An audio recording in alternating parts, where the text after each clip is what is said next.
तो यहाँ आपसे प्रार्थना की जाती है, जब तक सत्संग चले आप सब चिंताएं और इधर उधर की गल्ला बातें छोड़ के ध्यान से सत्संग सुनो। ठीका पूरा होए जब सब कोई तुझे शरीर, दादू काल पकड़े नहीं जपे जो नाम कबीर। आदमी की आयु घटे तब जम घेरे आए, स्मरण किया कबीर का दादू लिया बचाए। मेट दिए अपराध सब आए मिले छन माही, दादू संग ले गए कबीर चरण की छाई। सेवक देव निज चरण का दादू अपना जान, भृंगी सत कबीर ने कीन्या आप समान। दादू अंतर्गत सदा छिन छिन सुमरण ध्यान, वारू नाम कबीर पर पल पल मेरे प्राण। सुन सुन साख कबीर की यू काल नवावे माथ, धन धन तीनों लोक में दादू जोड़े हाथ। केरी नाम कबीर का विखम काल गजराज, दादू भजन प्रताप से ये भाग्य सुनत आवाज। पल एक नाम कबीर का दादू मन चितलाए, अस्थि के असवार को ये स्वान काल ना खाए। सुमरत नाम कबीर का कटे काल की पीर, दादू दिन दिन ऊंचा होए फिर परमानंद सुख सीर। दादू नाम कबीर की जय कोई लेवे ओट, तिनको कभू लागे नहीं ये काल बज्र की चोट। और संत सब कूप हैं केते झरीता नीर, दादू अगम अपार है ये दरिया सत कबीर। अब ही तेरी सब मिटे ये जन्म मरण की पीर, श्वास उश्वास सुमर ले दादू नाम कबीर।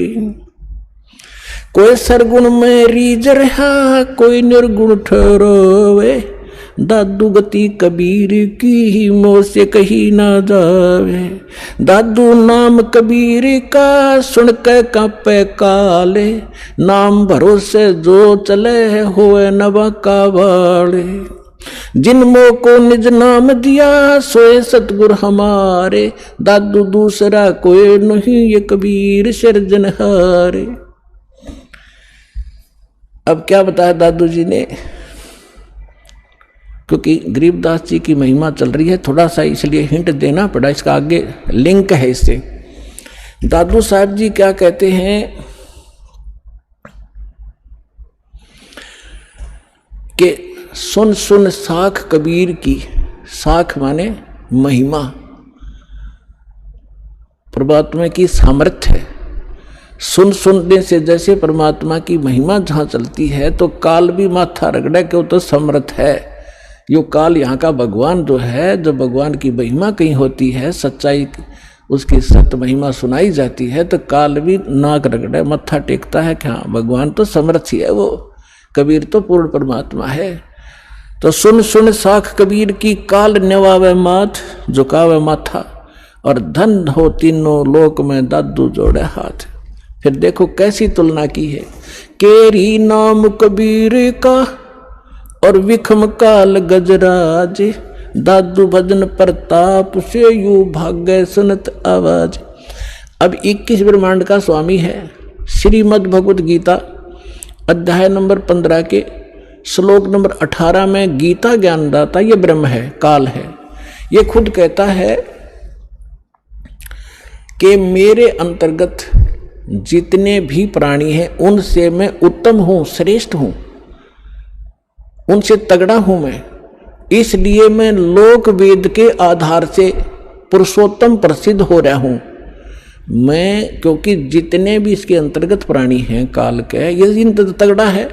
ये 1000 कला का, ब्रह्मा विष्णु महेश, ये विष्णु जी 16 कला के, और ये 4 भुजा का वो 1000 भुजा का, यानी इनमें यहाँ के प्राणियों में ब्रह्मा विष्णु महेश हमसे सबसे तगड़े शक्तिशाली है, इनसे भी वो कई गुना शक्तिशाली है। तो ये कोई छोटी शक्ति नहीं है, कहने का भाव ये है। तो यहाँ दादू जी कहना चाहते हैं कि केरी नाम कबीर का, केरी मन बब्बर शेर, और बब्बर शेर कहीं धाड़ मारता हो और हाथी आसपास घूम रहा हो, हाथी इतना भयभीत हो जाता है, लीद कर देता, वो टट्टी कर देता, एकदम इतना डर जाता है, भाजगन की सोचा कि इधर से जान बचे मेरी। तो यहाँ कहने का भाव यह है कि हाथी कोई छोटा प्राणी नहीं है, आम प्राणियों से तगड़ा है, लेकिन उस बब्बर शेर के सामने वो भी फेल है, उसके सामने उसकी कोई अस्तित्व नहीं है। तो यहाँ क्या बताना चाहते दादू साहब जी, ये बताना चाहते हैं कि केरी नाम कबीर है, परमात्मा का जो सत्य मंत्र है। और कबीर साहब को ऐसा समझो जैसे बब्बर शेर हो, और ये काल भी छोटा नहीं है, विषम काल गजराज, गजराज माने हाथियों का राजा, हाथियों में भी तगड़ा हाथी समझ लो। लेकिन दादू भजन प्रताप से ये भाग्य सुनत आवाज, नाम का सिमरन सतनाम जो आपको दिया जाएगा, ये राम का नाम है। राम राम कोई मंत्र नहीं है, राम का नाम, यानी जिससे वो राम प्राप्त हो वो नाम, वो 2 अक्षर का है। सतनाम जिसमें को मंत्र है, एक आपको गुप्त है, वो तत्शब्द वो दिया जाता है। आगे क्या बताते हैं, पल एक नाम कबीर का, जो परमेश्वर कबीर जी ने जो सत साधना बताई है, वो एक पल भी अगर जिसने सत साधना से भक्ति कर रखी हो, पल एक नाम कबीर का दादू मन चितलावे, अस्थि के असवार को स्वान काल नहीं खावे। अब देखो इन महापुरुषों की वाणी को समझना किसी बालक के बस की बात नहीं। ये महापुरुष पाके पड़े, दादू पंथी, कबीर पंथी, गरीबदास पंथी, किसी ने कख नहीं बताया इनकी वाणी का, ये समझ नहीं सके इनको। पहले तो तुलना की कि परमात्मा को तो केरी बब्बर शेर समझो, और हाथी भी कोई छोटा नहीं है, लेकिन उसके सामने हाथी की कोई अस्तित्व नहीं है बब्बर शेर के सामने।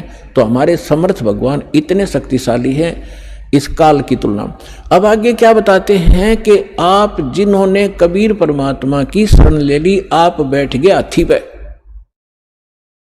और काल को कह रहे हैं, काल को समझ लो डॉग, कुत्ता। हाथी पर बैठे व्यक्ति को वो स्वान हानि नहीं कर सकता किसी भी कीमत पे। अगर हाथी पर बैठे रहे, आप पर नीचे गिर गए, फिर तो पिंडी पाड़ेगा वो। अगर परमात्मा की शरण छोड़ दी तो काल तो खाएगा ही खाएगा, वो तो उसका तैयार बैठा हो। तो जैसे हाथी के ऊपर इंसान बैठा हो और कुत्ते भौंकते रहते हैं, क्योंकि ये बताना चाहते हैं दादू साहब जी कि आप भगवान की शरण में आने के बाद इस काल की रीत से, पहुंच से इतने बाहर हो जाते हो जैसे काल ने समझ लिया फिर कुत्ता, आप बैठ गए हाथी पे, ये तुम्हें किसी भी प्रकार से हानि नहीं कर सकता, निकट भी नहीं आ सकता, आप इतने सुरक्षित हो गए इस कबीर भगवान की शरण। तो यहां क्या बताते हैं, पल एक नाम कबीर का दादू मन चितलावे, अस्थि के असवार को स्वान काल नहीं खावे। स्वान माने कुत्ता, अस्थि माने हाथी पर बैठे व्यक्ति को जैसे कुत्ता हानि नहीं कर सकता, कबीर परमेश्वर की शरण में आने के बाद आपको ये काल कोई दुख नहीं दे सकता। सुमरत नाम कबीर का कटे काल की पीर, दादू दिन दिन ऊंचा होवे फिर परमानंद सुखशीर। कबीर साहब का नाम जिसने मिल गया और मर्यादा से चलता रहा, डेली अन्य व्यक्तियों से उभरता चला जाएगा, धीरे धीरे अलग छट जाओगे, कुछ दिनों में समाज से न्यारा घर हो जाएगा आपका, और फिर परमानंद सुखशीर, परमानंद परमानंद। जैसे गीता अध्याय नंबर 18 के श्लोक नंबर 62 में कहा कि अर्जुन तो सर्वभाव से उस परमेश्वर की शरण में जा, उसकी कृपा से तू परम शांति यानी परमानंद को प्राप्त होगा और उस शाश्वत स्थान को प्राप्त होगा। तो यहां दादू साहब जी वही कह रहे हैं कि सुमरत नाम कबीर का कटे काल की पीर, दादू दिन दिन ऊंचा हुआ फिर परमानंद सुखसीर।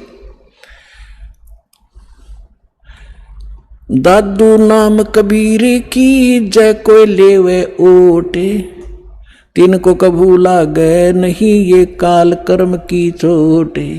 काल के वज्र, जैसे किसी का बेटा मार दिया, किसी का बेटी विधवा कर दी, किसी की टांग काट दी, किसी को कैंसर कर दिया, कहते ये काल के वज्र हैं, ये काल के छुरे हैं, हथियार हैं आपको सताने के लिए। कहते फिर काल के वज्र की चोट आप पर असर नहीं करेगी, आप इतने सुरक्षित हो जाओगे।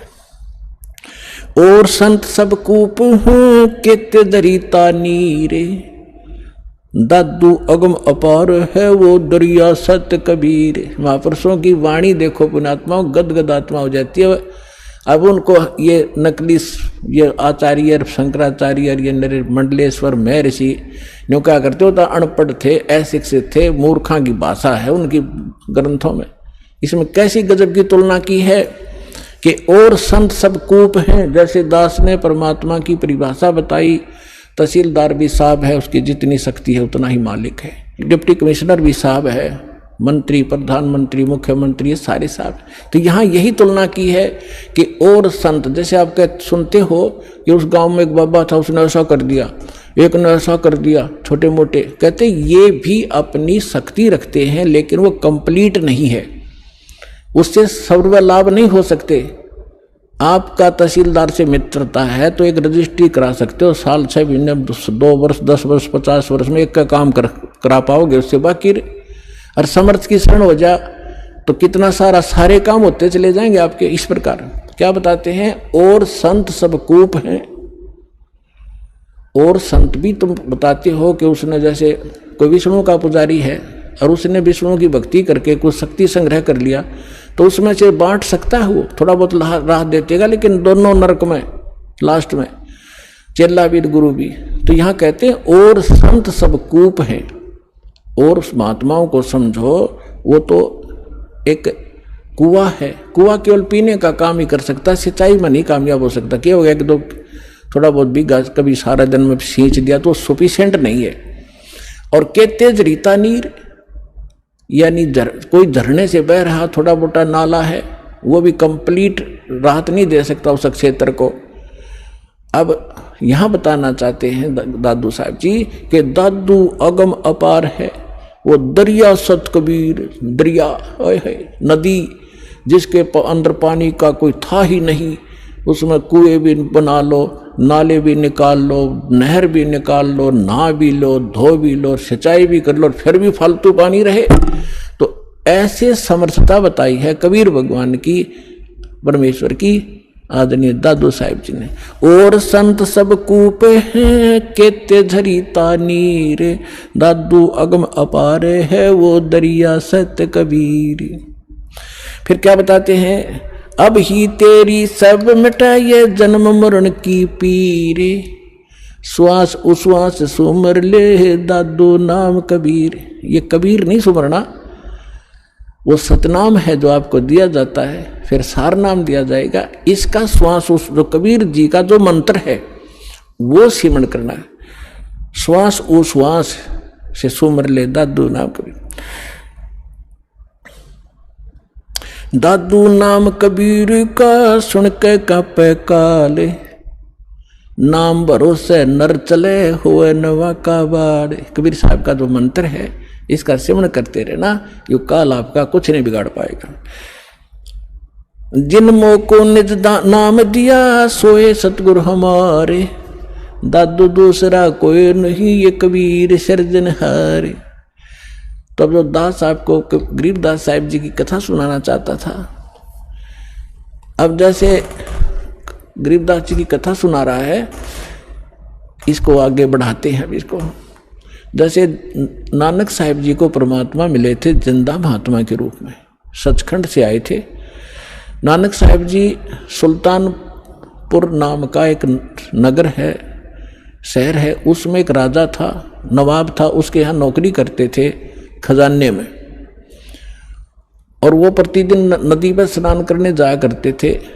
एक साथ में नदी बहती थी, बेई नदी बोलते, बेई, उसमें स्नान करने जाया करते थे। वहाँ परमात्मा आए थे, जिंदा महात्मा के रूप में। उनको बहुत सी ज्ञान चर्चा गोष्ठी हुई। पहले नानक जी ने अपना ज्ञान बताया, फिर परमात्मा ने बताया। नानक साहब जी ने कहा भी मैं आँखों देखूं तब बाबा जी तेरी गल मानूं। परमात्मा बोले ठीक है। अब नानक साहब जी ने कहा कि मैं इस दरिया में छुपूंगा, मुझे खोजना। तो उन्होंने डुबकी लगाई, गिल्ले परमात्मा ने लगा दी। उनके शरीर को अंतर्ध्यान करके अब स्ट्रीम में ले गए जिधर से जल आ रहा था। वह उपस्थित लोगों ने देखा कि नानक जी मर गए, डूब गए, डुबकी लगाई थी, बाहर नहीं आए। और वो शरीर रख दिया अब स्ट्रीम में जिधर से जल आ रहा था। उधर कोई भी ध्यान नहीं जा किसी का। 2-3 किलोमीटर जाकर शरीर सुरक्षित रखा एक स्थान पर। आत्मा को सचखंड ले गए। फिर सारा कुछ बताया कि मैं काशी में रहता हूँ, बच्चा वहाँ आ जाना, सतनाम दूंगा तेरे को। तो नानक जी तीसरे दिन वापस आए थे, दरिया के किनारे घूमते नजर आए।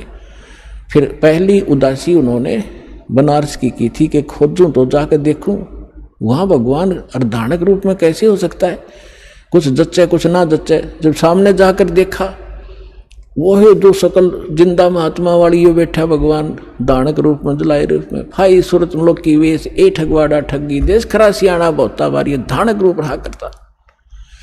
अब हम गरीबदास जी की कथा सुनाते हैं। तो क्या हुआ, 3 वर्ष के बाद बच्चे को कोई कहे इसका सब झाड़े फूक लो आए, पता नहीं कहाँ कहाँ ले गए, वैद्यों को दिखाया, सब ने कोई भूत प्रेत का साया बताया, सब फेल हो लिया। आखिर में थक लिए, 3 साल में कुछ असर नहीं हुआ। एक दिन कोई दादू पंथी, एक गोपाल दास नाम का लाला जी था, और वो घर त्याग कर सन्यासी हो गया था, बाल बच्चों को अपना जिम्मेदारी सौंप के, और लाल कपड़े पहने हुए थे। दादू पंथ से दीक्षित था। वो किसी भगत के यहाँ आया करता था, उसका चेला था छुडानी में। जब वो आया 2-3 वर्ष के बाद, ऐसे कई वर्ष में चक्कर लगाता था, तो उस भगत ने, उस गांव वाले ने कहा कि महाराज जी हमारे एक लड़की का लड़का ऐसे ऐसे एक संत ने कुंवारी गाय का दूध पियाया था, वो जंतर मंतर का, और उसके जंतर मंतर कर दिया तो मृत्यु को प्राप्त हो गया था। सुन ली भगवान ने, उसके सांस शेष थे, बच गया। अब वो पागल हो गया। और कहा जाता है कि संत की विद्या को संत ही काट सकता है। अगर आप कुछ दया करो तो बच्चे को बुलाऊं। दादू पंथी गोपाल दास जी ने कहा कि बुला, ये झाड़ फूक करना थोड़ी बहुत ये सीख लेते हैं रोटी खाने के लिए, जितने भी ये संत बने, तो बुला, मैं अभी कर दूंगा ठीक। अब उसने जाकर के उस चौधरी साहब को कहा, उनके नाना जी को, शिवलाल नाम था उसका, शिवलाल, कि शिवलाल जी हमारे पास एक महात्मा आते हैं, बड़े पहुंचे हुए हैं, और वो कहते हैं बच्चे को दिखा दो, मैं ठीक कर दूंगा। 5-7 और बूढ़े बुजुर्ग उसके साथ। गरीबदास 13 वर्ष के बालक को लाकर खड़ा कर दिया। जब दादू पंथी उस गोपाल दास ने पूछा, बेटा कौन था वो, तेरा जीवन नाश कर दिया, तेरे को बर्बाद कर दिया? तो गरीबदास जी कहने लगे, उसने बर्बाद नहीं, मुझे आबाद कर दिया। अलल पंख अनुराग है सुन मंडर थीरे, दास गरीब उधार दिया मोय सतगुरु मिले कबीर। हम सुल्तानी नानक तारे, दादू को उपदेश दिया, जात जुलाहा भेद न पाया, वो काशी माहे कबीर हुआ। जब ये वाणी दादू उस परमेश्वर के प्यारी आत्मा गरीबदास जी ने बोली, उस 62 साल का महात्मा था, 62-65 साल का दादू पंथी गोपाल दास। उसका शरीर, आंख भर आई उसकी, और रोंग रोंग खड़े हो गए कि इतनी प्यारी भाषा बोल रहा है इसने, बौड़ा बताओ दुनिया, अरे तेरा गजब भैया।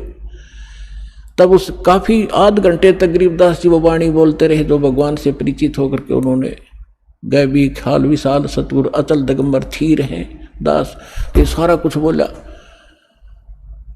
तब वो 62-65 साल का आदमी खड़ा हो गया, महात्मा जिसकी वो लोग पूजा कर रहे थे, हाथ जोड़कर कहने लगे, महाराज जी अब वाणी लिखवा दो सारी की सारी, जीवों का उद्धार होगा कलयुग में। परमात्मा को गरीबदास जी यही चाहते थे कि किसी तरह लखनियाँ मिल रहे बने, लेकिन यू कल भाग जाएगा 2 दिन, थोड़ी बहुत लिख के मैंने तो बहुत कुछ लिखवाना है। उसको दर्द करने के लिए उठ चल पड़े गरीबदास जी, उससे बात नहीं की। फिर अब उन लोगों ने सोचा कि 65 साल का आदमी एक 13 साल के बालक का घा जोड़ बैठा, उन्होंने ये सोचा भाई इसमें तो बड़ी बला है, बाबा जी का भी चक्कर कटा दिया इसने, यानी कोई बड़ा भूत प्रेत है इस गरीबदास जी में। 65 साल का बाबा भी आजोड़े खड़ा इसका आगे, यू क्या कहे है इसको।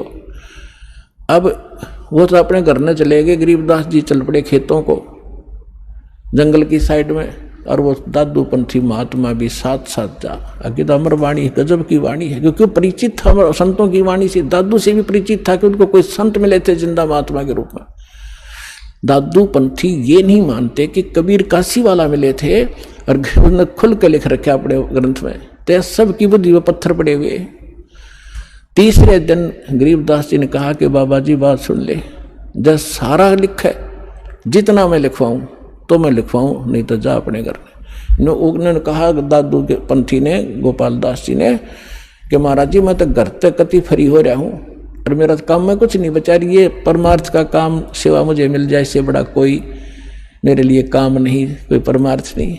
तो गरीबदास जी का एक, उन्हीं के नाना का एक बेरी का बाग था, बेरी, बड़बेरी बोलन से, उसमें एक जंडी का पेड़ था बहुत भारा। उस जंडी के पेड़ के नीचे गरीबदास जी और वो दोनों गोपाल दास जी बैठ जाते। गोपाल दास जी बनिया था, उसको लिखना आता था, वो लिखता था, गरीबदास जी बोलते थे। 6 महीने के में ये वाणी पूर्ण हुई जो आज दास के पास उपलब्ध है, और जो आपके सामने वो अमृत बखेर रहा हूं। तो इन सब बातों से ये सिद्ध हो गया कि हमारे सदग्रंथ बतावें और आंखों देखा संत बतावें कि धानक रूप रहा करतार। गरीबदास जी ने कहा अनंत कोट ब्रह्मांड का एक रति नहीं भारे, सतगुरु पुरुष कबीर हैं ये कुल के सृजनहारे।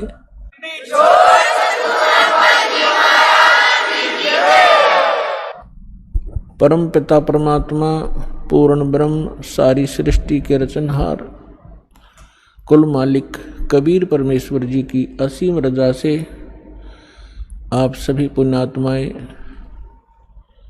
सतलोक आश्रम बरवाला जिला हिसार हरियाणा के अंदर पहुंच पाए। जिस आत्मा के ऊपर परमात्मा विशेष प्रसन्न होते हैं उन्हीं को ऐसे शुभ स्थान और शुभ समागम उपलब्ध हुआ करते हैं।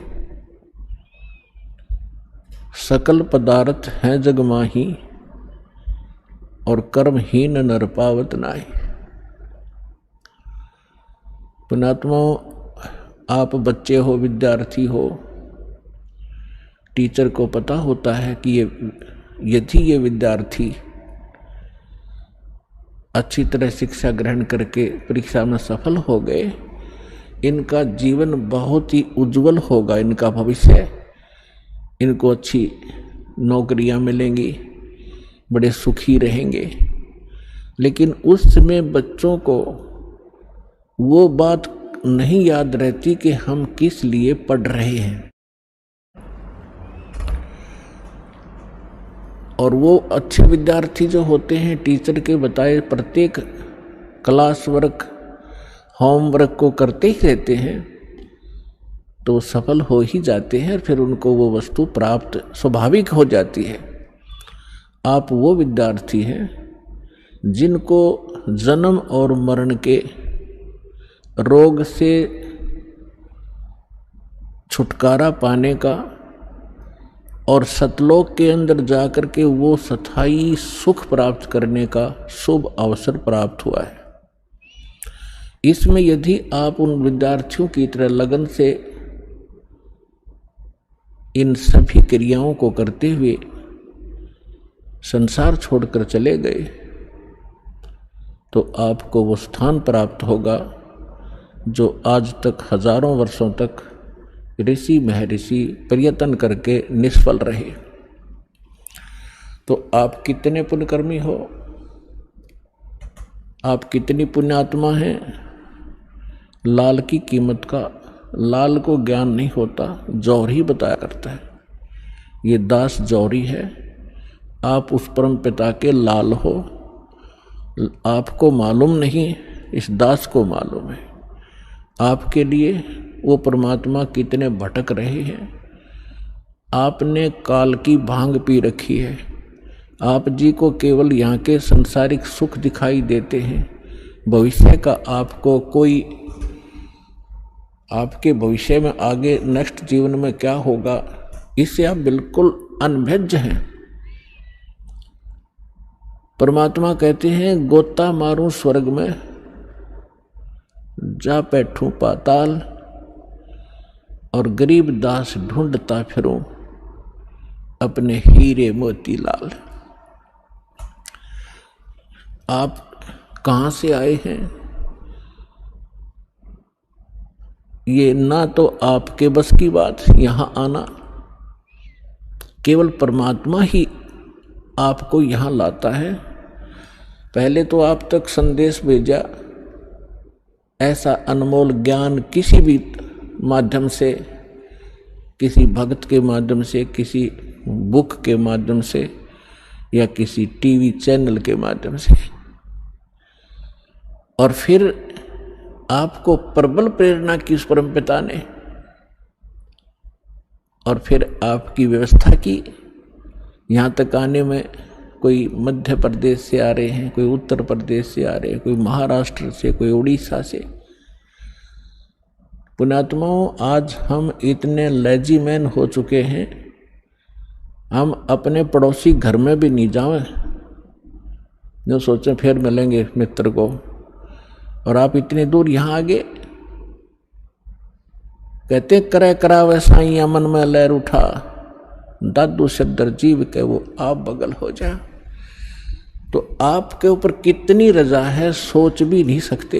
इतनी दूर आना, ट्रेनों के अंदर कितनी कठिनाई होती है, लेकिन आपके पिछले पुण्य इतने प्रबल हैं कि आपको वहाँ रुकने नहीं देते।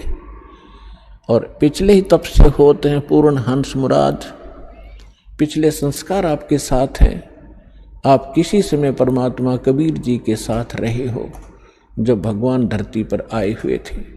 उस समय आप अशिक्षित थे, आप परमात्मा को परमात्मा नहीं मान सके, लेकिन परमात्मा से प्राप्त उन साधनाओं को करते रहे, मोक्ष प्राप्ति नहीं कर सके, लेकिन आपको परमात्मा ने इतना पुण्य युक्त कर दिया उस समय। सन 1398 से सन 1518 तक 120 वर्ष परमेश्वर कबीर जी इस पृथ्वी पर ज्ञान बांटते रहे। एक औपचारिकता जुलाहे का काम भी करते रहे। वहाँ जुलाहे का काम कर रहे हैं, हजारों जगह प्रकट होकर अपनी प्यारी आत्माओं को ये सत संदेश भी दे रहे होते थे। तो आपको इतना भक्ति युक्त कर गए उस समय, ताकि आपको मनुष्य जीवन प्राप्त होते रहे। अन्य योनियों से, अन्य प्राणियों के जीवनों से मनुष्य शरीर बहुत ही श्रेष्ठ है, लेकिन भक्ति ठीक ना मिलने से एक दिन इसके पुण्य अक्षीण होकर फिर ये पुण्य 84 लाख योनियों में चला जाता है। तो परमात्मा ने आपको इतना चार्ज कर दिया कि आप मनुष्य जीवन प्राप्त करते हुए आते रहे, और आप जी को इस समय तक यहां लाना था। अब परमात्मा ने आपको इतना भक्ति युक्त कर दिया कि आपके मनुष्य जीवन होते हुए आ रहे, तभी तो आपके अंदर प्रेरणा है परमात्मा की। 2 प्रकार से मानव शरीर प्राप्त होता है। एक तो विधान है परमेश्वर का, इस काल को बनाकर दे रखा है, और काल की मजबूरी बना रखी है कि इसने मानव शरीर एक आपको देना ही पड़ता है, क्योंकि इसने 1 लाख मानव शरीरधारी प्राणियों के शरीर से निकले हुए गंध को खाने का एक श्राप लगा हुआ है इसकी गलती से। 2 प्रकार से मानव शरीर प्राप्त होता है। एक तो टर्न वाइज, यानी परंपरागत प्राप्त होता है। 84 लाख प्रकार के इन शरीरों में कुत्ते, गधे, मक्खी, मच्छर, पशु पक्षियों के जीवनों को भोगते हुए एक मानव शरीर प्राप्त होता है। तो जो ऐसे प्राप्त मानव शरीर प्राणी है, है तो वो भी अच्छी किस्मत जो, क्योंकि पीक प्राइम टाइम में जन्मा है, लेकिन उसके अंदर भक्ति की कसक नहीं होती। 100 बार कहने से भी उसकी आत्मा प्रेरित नहीं होती। और दूसरी प्रकार का जन्म ऐसे होता है, जो पीछे भी मनुष्य थे, आज भी मनुष्य जीवन प्राप्त हुआ है, मानव स्त्री या पुरुष का, तो उनके अंदर पूर्व संस्कार से वो भक्ति की कसक बनी ही रहती है। और जिस कारण से वो भक्ति भगवान के बिना टिक नहीं सकते, चाहे कहीं पहाड़ पर जाना पड़े देखा देखी, चाहे कोई मंदिर में आस्था बनानी पड़े, या कोई व्रत रख के अपनी संतुष्टि करनी पड़े, वो टिक नहीं सकते, क्योंकि वो पिछले संस्कारी प्राणी है। तो परमात्मा ने आपको 600 वर्ष पहले आप पर मेहर की थी। 64 लाख शिष्य कबीर भगवान के, एक धानक जो लाए के, एक झोंपड़ी में बैठे व्यक्ति के 64 लाख शिष्य हुए थे। तो विचार करके देखो पुण्यात्माओं, जिसको हम एक कवि समझकर उसकी फाइल को बंद करके बैठ गए थे कि वो तो कवि था, संत भी नहीं मानते थे, हम केवल एक कवि मानते थे, क्योंकि हम अपने पाठ्यक्रम की पुस्तकों में उनके दोहे पढ़ा करते थे और कवि की संज्ञा में लेकर ही, कवि की श्रेणी में ही उनको गिना जाता था। अन्य कितने कवि हुए हैं, उनके पैरेलल उनके नाम लिखे जाते थे। किसी का कोई शिष्य हुआ, ये भगवान थे। और इन्होंने जो अमृतवाणी, जो तत्व ज्ञान प्रचार किया, कबीर सागर के अंदर विद्यमान है, उससे भी स्पष्ट है। उन्होंने वो ज्ञान दे रखा है जो वेदों, पुराणों, श्रीमद् भगवद गीता, बाइबल, कुरान और इनमें नहीं है। वो ज्ञान भी परमात्मा ने बोल रखा है। तो वो परमात्मा थे, ओनली कवि नहीं थे। और उनके परमात्मा की महिमा में वेदों में लिखा है कि वो परमात्मा ऊपर रहता है सतलोक में, मनुष्य दृश्य है, राजा के समान एक तख्त पर, सिंहासन पर विराजमान है, वहाँ से गति करके चल कर आते हैं, या अच्छी आत्माओं को मिलते हैं, अपने ज्ञान को लोकोक्तियों के माध्यम से, दोहावलियों के माध्यम से, पद्य भाग में ऊंचे स्वर में बोल बोल कर सुनाते हैं, जिस कारण से वे कवियों में से भी एक प्रसिद्ध कवि की पदवी भी प्राप्त करते हैं, लेकिन वो होते हैं भगवान। ये वेदों में लिखा है। और कवियों जैसा आचरण करते हुए घूमते फिरते हैं, जगह जगह जाते हैं। उसी दृष्टिकोण से परमात्मा एक ही समय में हजारों जगह प्रकट होकर के आज से 600 वर्ष पहले आप जी को भक्ति युक्त किया करते थे। लेकिन उस समय 64 लाख से सो जाना, ये एक बहुत बड़े आश्चर्य की बात है, क्योंकि उस समय भारत बहुत विशाल था। पूर्वी और पश्चिमी पाकिस्तान, अफगानिस्तान, बलूचिस्तान, इराक, ईरान, गजनी, ये सभी यहाँ तक भारत था। और उस समय कुल मिलाकर के भारतवर्ष की सारे की 4 करोड़ आबादी नहीं होगी, और जिसमें से 64 लाख शिष्य बन जाना हिंदू और मुसलमान, क्योंकि परमात्मा ने ऐसे सुख दिए अपनी प्यारी आत्माओं को, ऐसा ज्ञान दिया, तो आश्चर्यचकित रह जाते थे। तो उस समय परमात्मा ने आप जी को इस योग्य कर दिया कि आप 600 वर्ष से आज तक मनुष्य जीवन प्राप्त करते हुए आ रहे हो, 600 वर्ष पूर्व,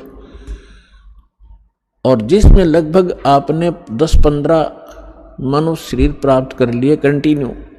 और यदि आज ये समय आपको ना मिलता और ये भक्ति आपको ना मिलती, तो आपका जो लास्ट मनुष्य जीवन था, आप फिर 83 लाख योनियों में चले जाते। इसलिए परमात्मा बड़े दयालु हैं। उनका जो किया हुआ प्रत्येक कार्य वो बहुत ही सफल होता है। उसी के वचन से सब कार्य हो रहा है।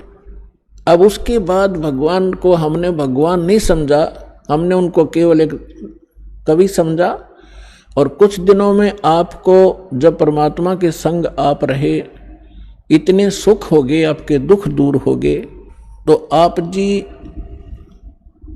परमात्मा से दूर होने लगे। जब इंसान सुखी होता है इस लोक के अंदर, वो पहला काम ये करता है कि भगवान से दूर होता है, बकवादें ग्रहण करता है।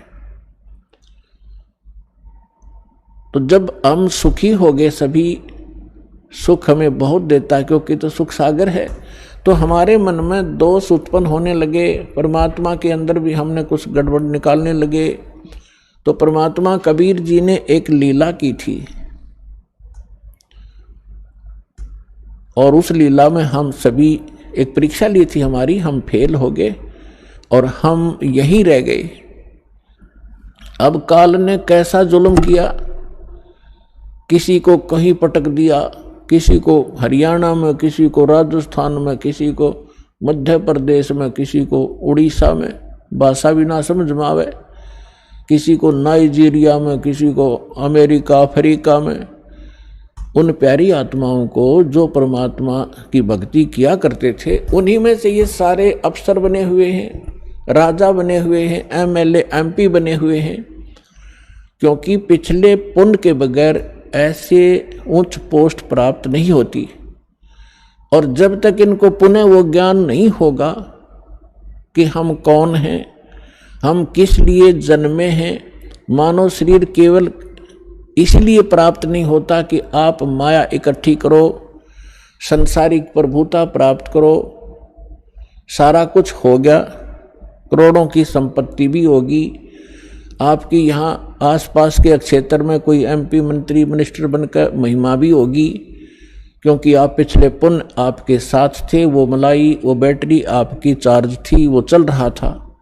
फिर आपकी मृत्यु हो जाएगी और नेक्स्ट जीवन क्या होगा, फिर कुत्ते की योनि में, गधे के शरीर में यहाँ भटक रहा होगा। तो खाक वो संपत्ति क्या काम आई आपके, और क्या वो महिमा ने आपका साथ दिया। चाहे आपकी मृत्यु के उपरांत यहाँ पर कोई आपका बुत बनाकर, आपका तस्वीर बनाकर सालाना, चाहे आपके उस देश के लोग उस पर बेशक माला अर्पित करते रहें, आप गधा बनकर धक्के खा रहे होगे। तो जब हमें ये पता चलेगा, तब हम सभी, चाहे कोई किसी पोस्ट प्राप्त है, कितना धनी है, चाहे गरीब है, उसको फिर इस बात से चिंता बनेगी कि सचमुच ये तो हो ही रहा है। पता नहीं कितने आप देख रहे हो प्रधानमंत्री, राष्ट्रपति, 1 मिनट में मृत्यु हो जाती है, फिर क्या, कहाँ गई वो प्रभुता? आगे का इनको पता नहीं, आगे का उन परमात्मा ने बताया और परमात्मा से परिचित जिन महापुरुषों ने बताया, वो हमारे सदग्रंथों में विद्यमान है, जो अटल विधान है। उसको कोई ना मानेगा, उसके ना मानने से विधान समाप्त नहीं होगा, और जो स्वीकार करेगा वो आने वाले कष्टों से बच जाएगा। अब दास जो बताना चाह रहा है, अब कितने दयालु है परमेश्वर, आपके पास कहाँ कहाँ संदेश भेजा। परमेश्वर ने 600 वर्ष पहले कहा था, जब धर्मदास जी जो उन पुण्यात्माओं में से हैं जिनको भगवान मिले थे, सतलोक दिखाया था, जहाँ भगवान रहते हैं उसे परिचित कराया था। तो 600 वर्ष पहले परमात्मा ने धर्मदास जी के पूछने पर कहा था, प्रश्न के उत्तर में बताया था कि धर्मदास जी बहुत चिंतित हो गए थे इस बात से कि परमात्मा ने कहा था कि धर्मदास मेरी लाख दुहाई, ये मूल ज्ञान कहीं बाहर न जाई, और मूल ज्ञान बाहर जो पढ़ी, ये बिचली पीढ़ी हंस नहीं तरही। और मूल ज्ञान तब तक छुपाई जब तक ये 12 पंथ ना मिट जाए। फिर धर्मदास जी से कहा था कि धर्मदास मेरी लाख दुहाई, ये सार नाम कहीं बाहर ना जाए। सार नाम बाहर जो पढ़ी, ये मेरी बिचली पीढ़ी हंसनी तरही।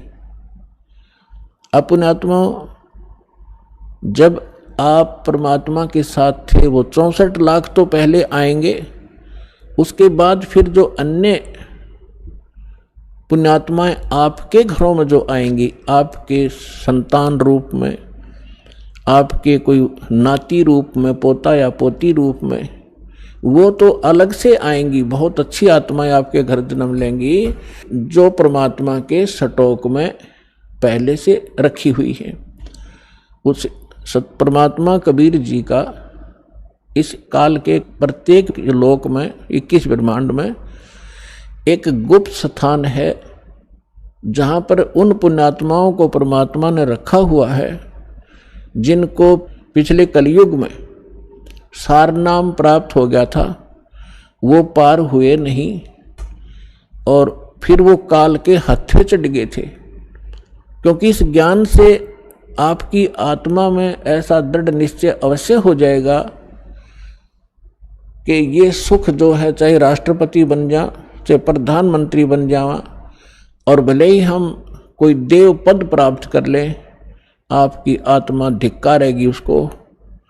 तो कबीर साहब के साथ ना जाने करके कुछ अच्छी आत्माएं जिनको सार नाम प्राप्त हुआ था किसी कलयुग में, तो वो पार ना हुई, दूसरे संस्कारवश किसी लोक में चले गए। तो उसके लिए परमात्मा कहते हैं शिव मंडल ब्रह्मापुरी। शिव मंडल ब्रह्मापुरी चाहे विष्णु लोक में हो, हमरे गुण भूला नहीं तो आंड छुटाऊं। तो जैसे कोई भक्त इस ज्ञान से परिचित और किसी कारण से नाम खंडित हो जाने से उसकी मृत्यु हो जाती है, तो वो कहाँ जाता है?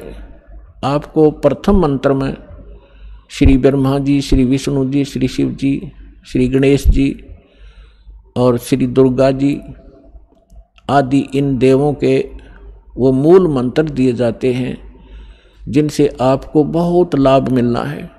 तो उस कारण से आप पार ना हो गए तो इनके लोकों में जाओगे वो सुख भोगने के लिए जो आपको इस प्रथम मंत्र के बेनिफिट प्राप्त हुआ है। ये लाभ आप वहाँ अक्षीण करने चले जाओगे। वहाँ जाकर आपको याद आएगा कि ये तो गुरुजी बताया करते थे कि हमने यहाँ का देव पद भी नहीं लेना, राज्य पद प्राप्त नहीं करना, यहाँ हमारे पुण्य नाश होते हैं। तो वहाँ जाकर फिर वो रोते हैं। और ये जो प्राइम टाइम होता है इसका सीमा है।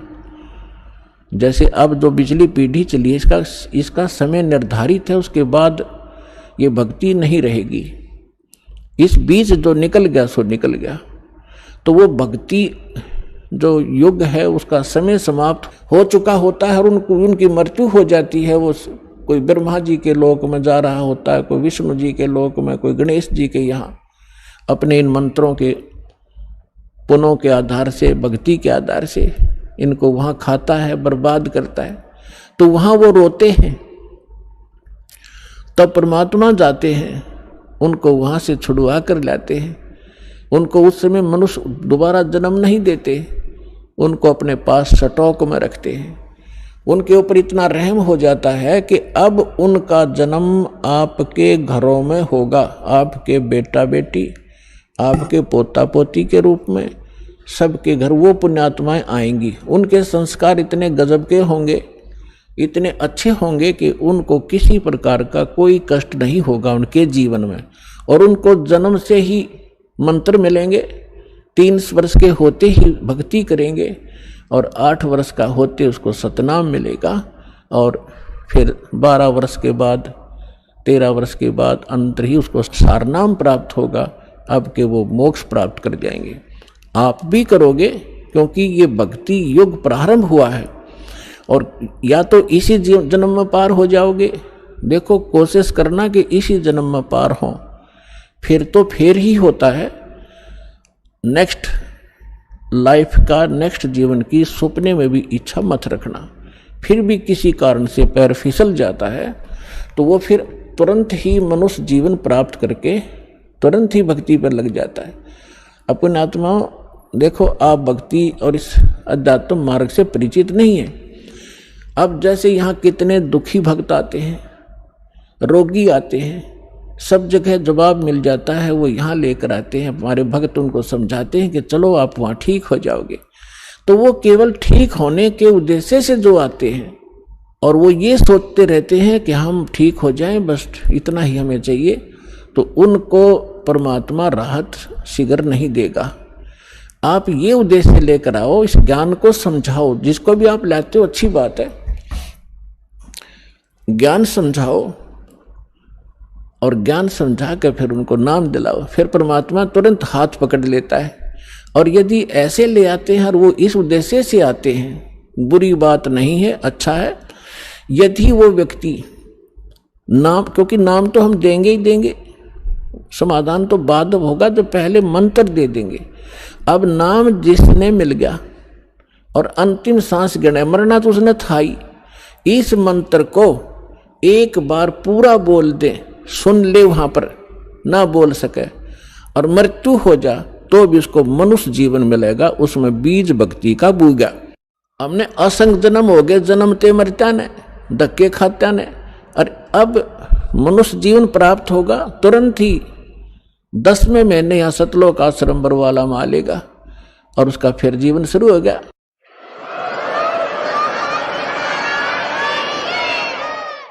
ये शरीर तो ऐसा है, आप सदग्रंथों से अपरिचित हैं, अध्यात्म मार्ग से अपरिचित हैं। जैसे एक व्यक्ति का कपड़ा किसी दुर्घटना से खराब हो गया, पाट गया या वैसे कंडम हो गया, उसने आप उतार के फेंक देता, नया पहन ले, नया तो और अच्छा ही होता है। तो ऐसे ये पुराना चोला किसी कारण से डिफेक्टिव हो गया, अगर आप भक्ति ढंग से करोगे तो इसको ठीक कर देगा परमात्मा, क्योंकि यह माटी उसी ने चला रखी है, उसी ने मिट्टी से इसको कितनी अच्छा बना रखा है, उसके हाथ में है। या लाखों लोग ठीक हो गए, कैंसर कतीनों टपकते आवत थे खून उनके, और 10वें दिन उनके घाव भर गए, जिसने सच्ची दिल से परमात्मा को चाहा और भक्ति करी। तो दास का कोई उद्देश्य आपको बहकाना नहीं, लेकिन सच्चा ज्ञान बताना। और आप देख रहे हो यहाँ पर जो भी पैसा आता है आपका दान किया हुआ, सारा परमात्मा के भक्तों के लिए खुला भंडारा खोल रखा है, सारी व्यवस्था कर रखी है। केवल परमार्थ के लिए परमात्मा ने दास को भेजा है। आप भगवान के बच्चे हो, दास भगवान का नौकर है, और नौकर को हमें हमेशा डर बना रहता है कि भगवान के बच्चों को, मालिक के बच्चों को ऐसी दाना हो जा जिससे मालिक रुष्ट हो जा, उसकी नौकरी को खतरा ना हो जा। तो दास इस उद्देश्य से आपकी सेवा कर रहा है। आप सच्चे दिल से जब भक्ति करोगे आपका मोक्ष होगा।